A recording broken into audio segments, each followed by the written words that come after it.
So here at a 116 days,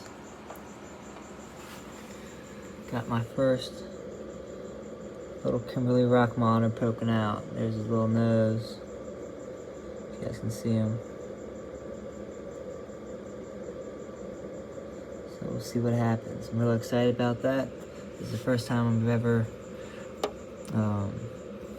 produced this species. And so here's 2 more eggs. These ones started to get really soft about a month ago.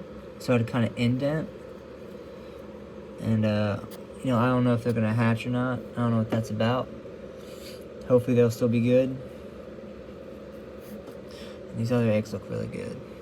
Then here's a whole nother clutch I got there. That should hatch in about like another month or so. So yeah. So that's some news around here today.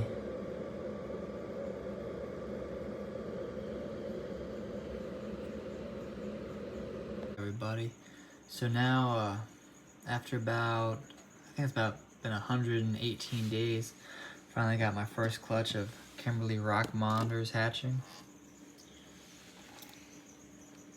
So right now I have 3 eggs that I've pipped. This was the first egg that pipped about almost 2 days ago. This guy just pipped within the last probably hour or 2. And then this guy pipped sometime today. And it's funny, these 2 eggs right here, like for instance, look at this one. You know, they're kind of indented and stuff, but I kept incubating them. And they started to indent, these 2 eggs started to indent about, 20 days ago, So, and I was worried, oh, maybe they got, they weren't going to hatch, but it seems like they're still good.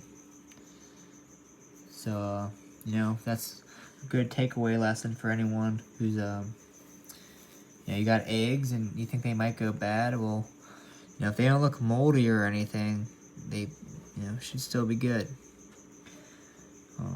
So these are eggs from another clutch right here. So those should hatch maybe in like another month or so. So we're looking at what, these 2, 4, 6, 7 eggs should all be hatching the next couple days. So here's one little guy coming out. So it was really exciting for me because this is the first clutch of Kimberley Rock Monitors I've ever hatched. And I'm really excited about that. And while we're here, I'll go ahead and just kind of show you guys my incubator setup. Never mind, got kind of a mess up here. I was messing around with some stuff. So I'm using a sea serpent incubator. These I highly recommend it. I've been using it for the last, probably 4 years, I guess. Vivarium Electronics. Have it set to 84 degrees. The only reason it's 83 degrees right now is because I've been opening and closing the door. Then I got, here's some of the other eggs I got. I got 2 Pilbara eggs. Got those, 11 Blackhead Monitor eggs. I got some more Kimberley Rock Monitor eggs in there. Some people, sometimes when I have these videos, you can see these Pedialyte bottles down here. That's just water. The reason I do that is it kind of helps, keep the heat in here. It might help with the electricity, because these are, all that water is 84 degrees as well at this point. So just kind of keep the heat. Also, I've had it where I've had power outages, for a couple hours, and that water, it's still nice and warm, so it'll keep everything in here warm. So, that's a nice thing to do, to put some water bottles at the bottom of your incubator. And I think that does help. So, anyways, yeah, so we'll have to wait for these to come out. And next day or 2, I'll go ahead and do a little video on how I get them set up.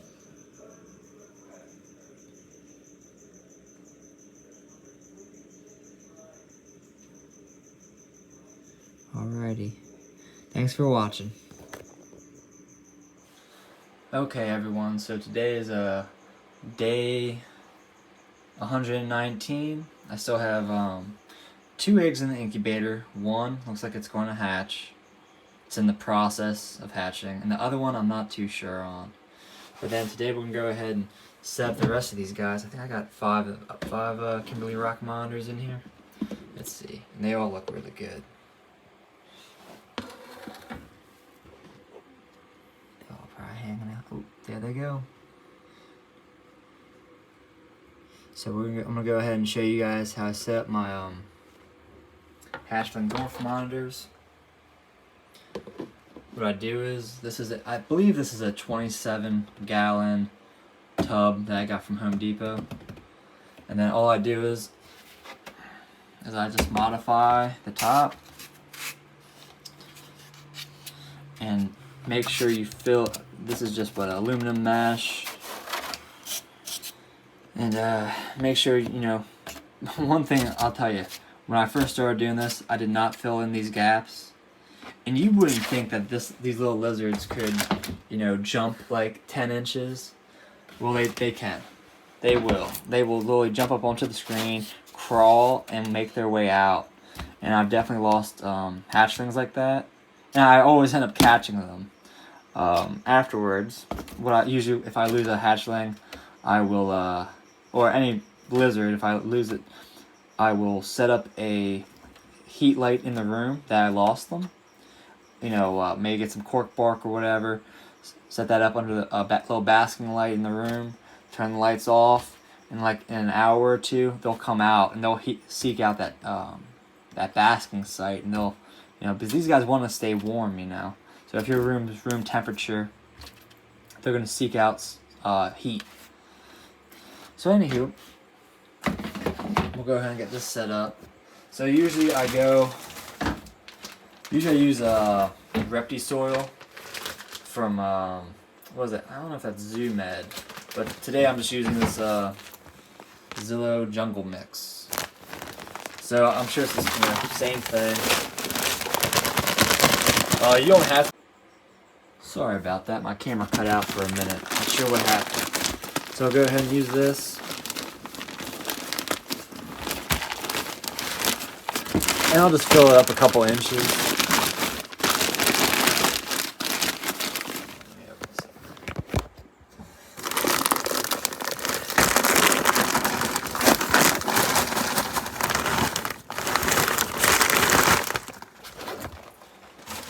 Up a couple inches. So it'll help keep a little humidity in here.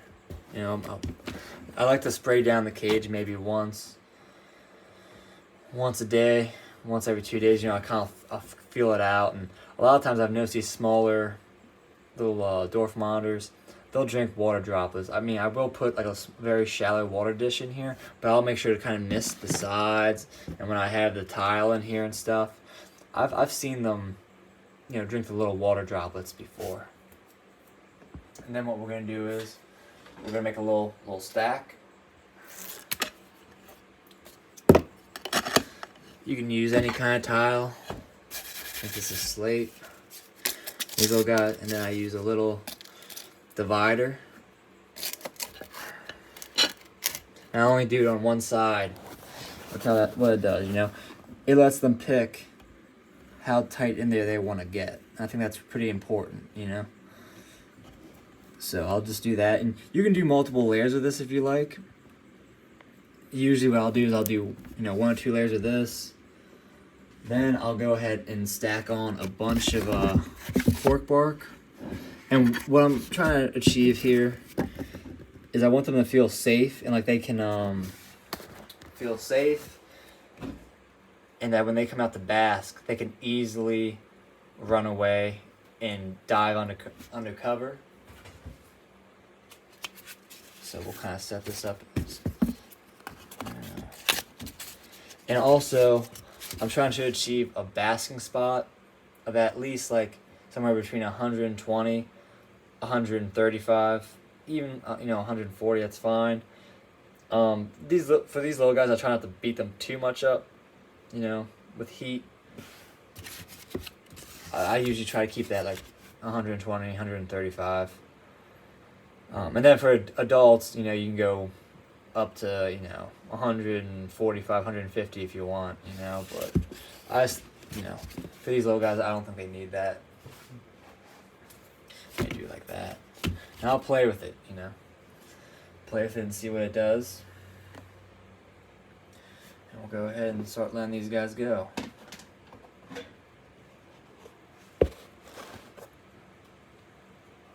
And also with the water dish, I usually like to keep it like real close to the rock stack also, so they don't have to come too far out of cover. You know, either, whether I keep it there or if you want to kind of put it under cover. I usually keep a very shallow water dish in here. And this is it. You know, when you get these hatchlings, I keep them very, very simple. I mean, this is really going to be it. That way I can help monitor them, make sure they're doing well. And then I'll have, you know, a heat light, UVB light. I've heard of some people not using UVB lights and just, you know, going heavy on calcium, but, you know, I don't want to risk that. These animals, you know, getting metabolic bone disease or anything. But I have heard of other breeders, you know, not using UVB. So, but I highly suggest it. I suggest using UVB. That's what I do. What I do is I'll have multiple tubs here, and I'll just have a UVB strip going across. So yeah, let's go ahead and start putting these guys in. And we got okay, make sure we got everyone in here. Also, I kept these guys in the incubator for a day or two after they hatched. Make sure that any egg yolks, so sometimes when these guys hatch, they'll still have an egg yolk attached to their belly, like where their belly button would be. And you don't want to put them in the cage immediately because, you know, they'll be dragging that egg yolk, and, you know, that abdominal muscle I don't think has closed all the way, and, you know, they could rip it open. God knows what could happen. So I just like to keep them in a nice sanitary tote, with like a somewhat damp paper towel, you know, and just let them hang out in the incubator for a couple days, you know, for like maybe like a day or two after they come out of the egg. Let's see these guys here.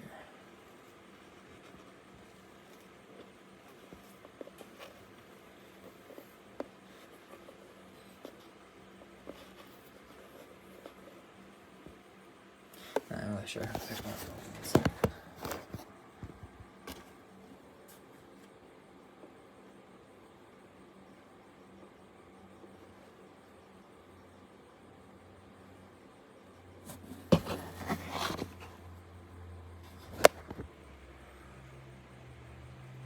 Look at that little guy. Really beautiful species. I'm kind of surprised he's not wigging out, trying to get away from me at the moment. Let's go ahead and put him back here. Go ahead, bud.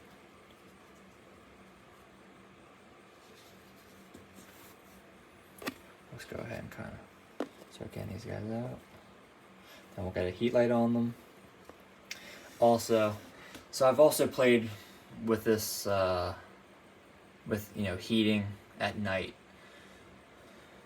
When I was first starting off doing Kimberley Rock Monitors, I didn't use any heat at nighttime in my room. You know, my room was getting down to like maybe like 70 degrees at night, let's say. And I raised multiple clutches like that with no heat at night. Now I've decided usually when I have really small guys like this, for the first, you know, week or two, I'll leave the heat light on, you know, all 24/7. Just to make sure that, you know, they're doing okay, and, you know, you want to first start getting them to start eating and all that.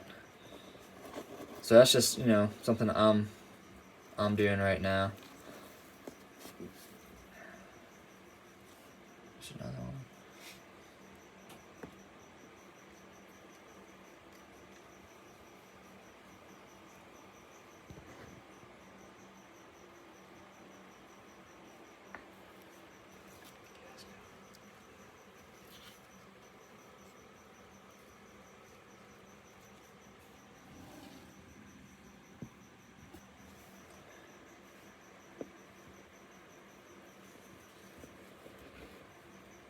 just gonna pull these guys out.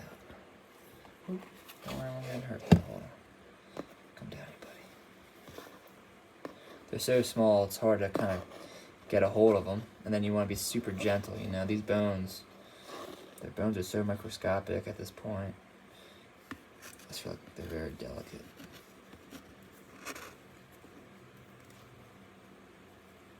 There we go. Come on, buddy. Excited to see how these guys kind of turn out. Come on.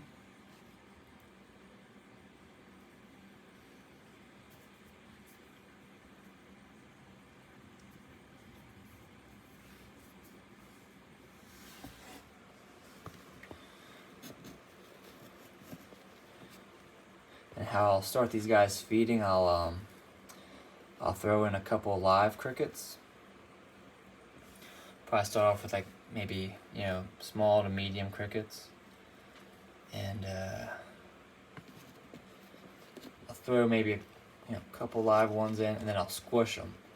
I'll take a couple other ones and I'll squish them, and I'll place them in the cracks or in the crevices. That way these guys can get them. I find that helps. There you guys go. We'll go ahead and get the basking light on these guys.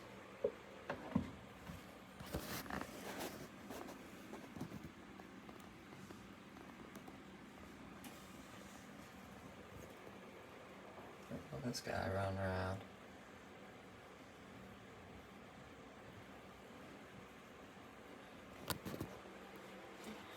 Alright, we're getting closed up.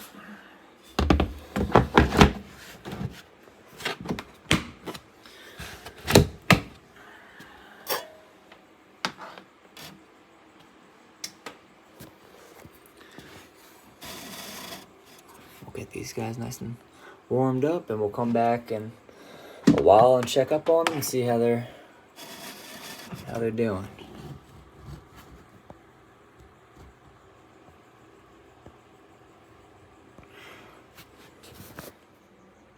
This is just a few minutes after we put them in here.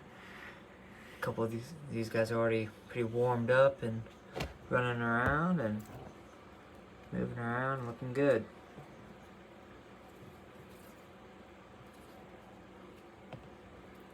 So that's awesome.